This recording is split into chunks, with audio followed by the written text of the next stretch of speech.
안녕하세요. 재충전TV입니다. 코로나 상황이 좀처럼 나아지고 있질 않네요. 전 세계적인 팬데믹 상황이라 우리만 잘한다고 될 리도 아니어서 더욱 염려가 되는 요즘입니다. 어떻게 돌아가고 있는지 많은 분들이 궁금해하고 걱정하고 계셔서 문의도 많습니다. 그래서 정기적으로 코로나 상황에 대해 도움될 만한 내용들을 업데이트해서 알려드리려고 하는데요. 상황 파악과 건강 챙기는 데 도움 많이 되셨으면 하네요. 전 세계 현재 코로나 상황입니다. 발생국은 214개국에 이르렀고요. 확진자 수는 2,400만 명을 넘어섰습니다. 사망자는 82만 8천 명, 조만간 100만 명을 넘지 않을까 염려가 되는 상황입니다.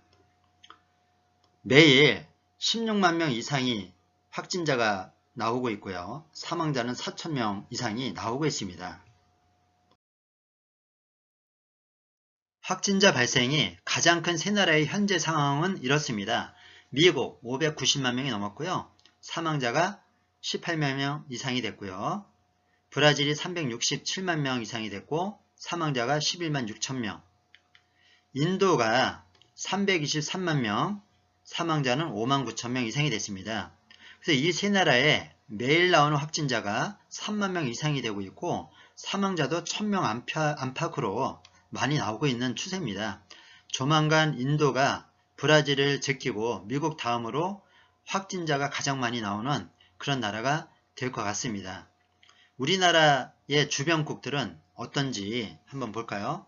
중국이 8만 4천 명, 사망자가 4,600명. 중국은 최근에는 확진자와 사망자가 잘 안 나오고 있는 추세입니다. 그래서 안정적으로 관리되고 있는 것처럼 보이고 있고요. 러시아는 96만 명, 사망자는 16,000명. 러시아는 많이 나오고 있는 추세죠. 일본이 6만 4천 명, 사망자가 1230명으로 최근에 일본의 상황은 안 좋습니다. 계속 확진자가 폭증하고 있는 상황이라 염려가 되는 나라 중에 하나가 됐고요. 그럼 우리나라는 어떨까요? 현재 18,265명 확진자 수, 어제 320명이 나왔죠. 그리고 사망자가 312명. 그래서 다른 나라들에 비해서 안정적으로, 매우 안정적으로 관리되고 있음을 볼 수가 있습니다. 확진자나 사망자 숫자가요, 확실히 적죠. 역시 다른 나라들이 부러워할 만한 그런 나라이면 틀림없습니다. 현재 백신 개발 현황은 거의 마지막 단계로 갈 수 있는 임상 3상 단계에 들어간 나라가 미국, 영국, 중국, 현재 3개국입니다. 임상 실험은 1상, 2상, 3상을 거치면서 효과와 안정성을 실험하는데 1상은 보통 20명에서 100명으로 실험을 하면서 효과 부작용을 검증하고 통과되면 2상으로 넘어가죠. 2상은 일반적으로 100명에서 300명 단위로, 그리고 마지막 3상은 보통 1000명에서 5000명 환자를 대상으로 하는데 코로나 백신 임상실험은 수만 명을 상대로 약 3만 명대 안팎으로 진행하는 것으로 알려져 있습니다. 인력과 시간과 비용이 막대하게 되는 프로젝트인데요. 코로나는 전 지구적 위급 상황이라 코로나 백신 개발은 모든 나라가 역량을 초집중해서 서두르고 있는 상황입니다. 좋은 임상 결과가 나오면 빠르면 연말에서 내년 초에 백신 접종이 시작되리라고 보는데요. 그렇다고 우리에게까지 기회가 오려면 아직 멀었습니다. 러시아는 이미 백신을 생산했습니다. 세계 최초로요. 와우, 놀랍죠? 다른 나라들보다 매우 빠르게 앞서가는 듯한데요. 문제는 이게 일상 이상의 임상 실험만 한 안정성과 효과를 완전히 입증한 것이 아니라는 것입니다. 3상 임상 실험을 거치지 않았어요. 그러니까 러시아 사람들도 우리가 임상실험 대상자냐 안 맞겠다 하고 있는 거고요. 자국민들조차 안 맞겠다고 비판이 거세자 모스크바 지역 주민을 대상으로 3상 실험을 할 계획이라고는 합니다. 그럼 우리나라는 어떨까요? 위에서 언급한 나라들의 세계적인 선두그룹에 비해서 최소 수개월 뒤처져 있습니다. 문제는 또 있습니다. 3상 실험을 국내에서 하기 어렵다는 건데요. 환자가 별로 안 나오는 상황에선 수천 명에서 수만 명을 대상으로 하는 3상 실험을 국내에선 하기 어렵다는 겁니다. 코로나 대응 잘하고 있는 게 백신 개발에는 문제가 되네요. 국제적인 연대가 필요하겠죠. 그러나 우리나라가 어떤 나라입니까?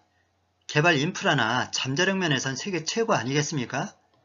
코로나 대응 보세요. 세계가 감탄하고 부러워하는 나라로 우뚝 서 있습니다. 백신 개발도 우리나라의 저력을 믿습니다. 현재 국내 코로나로 인한 사망자 중 93%가 이분들에게서 발생했습니다. 누구였습니까? 바로 60대 이상 되시는 분들입니다. 나이가 많으면 면역력이 떨어지기 마련이죠. 더욱 신경 써서 관리하셔야 합니다. 그리고 국내 코로나로 인한 사망자 중 97.9%가 이분들에게서 발생했습니다. 수치가 굉장하죠? 누구였습니까? 바로 기저질환이 있었던 분들입니다. 구체적으로 보면 심근경색, 심부전, 풍, 고혈압 등 심내 혈관계 질환자가 76%에 달했고요. 당뇨 등 대사성 질환자가 47%로 그 다음을 이었고요. 호흡기 관련 질환자가 22%였습니다. 주로 호흡기를 통해 감염되는 질환이라 호흡기 환자 중에 사망자가 많이 나올 줄 알았는데 그게 아닙니다. 기저질환이 있는 분들, 특히 순환기 계통의 병을 갖고 있는 분들은 더욱 조심하셔야 합니다. 성별 비율을 보면 여성이 남성보다 많이 걸리는 데 비해 사망률은 보다 적은 걸 알 수 있습니다. 역시 여성분들이 더 강하시네요. 면역이 저하되는 원인 중 하나는 비만입니다. 비만은 병입니다. 대사에 문제가 있다는 거니까 각종 병에 걸릴 수 있습니다. 코로나도 마찬가지인데요. 젊은 분들은 코로나에 잘 안 걸리지만 기저질환이 있거나 비만하다면 다릅니다. 그렇지 않은 분들에 비해 더 쉽게 걸릴 수 있습니다. 비만하면 일반인보다 유병률이 1.35배 높고 중증 환자가 될 확률도 1.89배 높다라는 연구 결과가 있습니다. 걸리기도 쉽고 증상도 더 악화된다는 것이죠. 다이어트, 그냥 다이어트가 아니라 건강한 다이어트 중요합니다. 한번 계산해 볼까요? 몸무게를 키의 제곱으로 나눈 게 BMI이고요. 키는 미터로 계산해야 합니다. 예를 들어 160cm라면 1.6으로 계산하면 됩니다. 키 160cm인데 몸무게가 70kg라면 27이 나오네요. 25에서 30 사이, BMI가 25에서 30 사이면 경계해야 할 경도 비만이고요. 30이 넘으면 비만으로 판단합니다. 미래를 암울하게 만드는 기사가 있습니다. 항체가 생겨도 그 지속시간이 3개월 이내라고 합니다. 감염이 시작된 지 5주가 되면 몸속 항체가 최고조로 달하다가 3개월이 지나면 강력한 항체 반응, 즉 몸에서 코로나와 치열하게 싸우는 그런 반응을 지속한 환자는 17%에 그쳤다고 합니다. 아예 항체 반응이 사라진 환자도 있었고요. 그렇다면 백신이 개발되더라도 항체 반응이 짧을 것이라고 예측이 되네요. 감기, 독감처럼 매년 맞아야 되는 상황이네요. 또한 지난 3월 이후에 코로나 변종이 생기면서 변종된 바이러스는 이전 것보다 3배에서 많게는 10배 이상 감염력이 세졌다고 합니다. 전 세계 환자가 급증하는 원인 중 하나가 여기에 있는 것이죠. 코로나도 진화하는데 우리의 대처 방법도 진화해야 하는데 말이죠. 참 쉽지는 않네요. 장마철이 지나고 이제야 본격적인 여름이 오고 있습니다. 장마가 길어 짧아진 여름 후에는 가을, 겨울이 오겠죠. 바이러스는 저온 건조한 환경을 좋아합니다. 반대로 세균은 고온 다습한 환경에서 잘 증식합니다. 그러나 감기나 독감 같은 바이러스들, 현재의 코로나19도 감기의 일종인 코로나의 변종이니까 저온 건조한 환경에서 잘 증식합니다.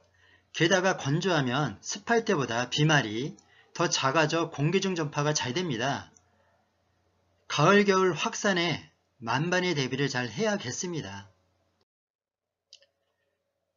코로나 바이러스에 밀접 접촉이 아니더라도 얼마든지 감염될 수 있다는 것을 보여주는 사례가 파주의 한 스타벅스의 집단 감염 사건입니다.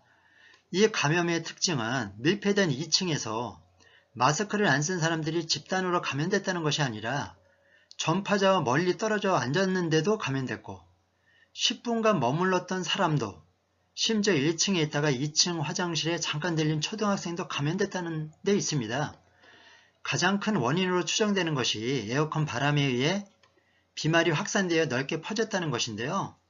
커피를 좋아하고 그래서 카페에서 상담 많이 하는 저로서는 여간 찜찜한 게 아닙니다. 2층은 가지 말아야겠다 생각도 들고요. 에어컨 틀더라도 밀폐되고 더워진 공기는 위로 뜨죠.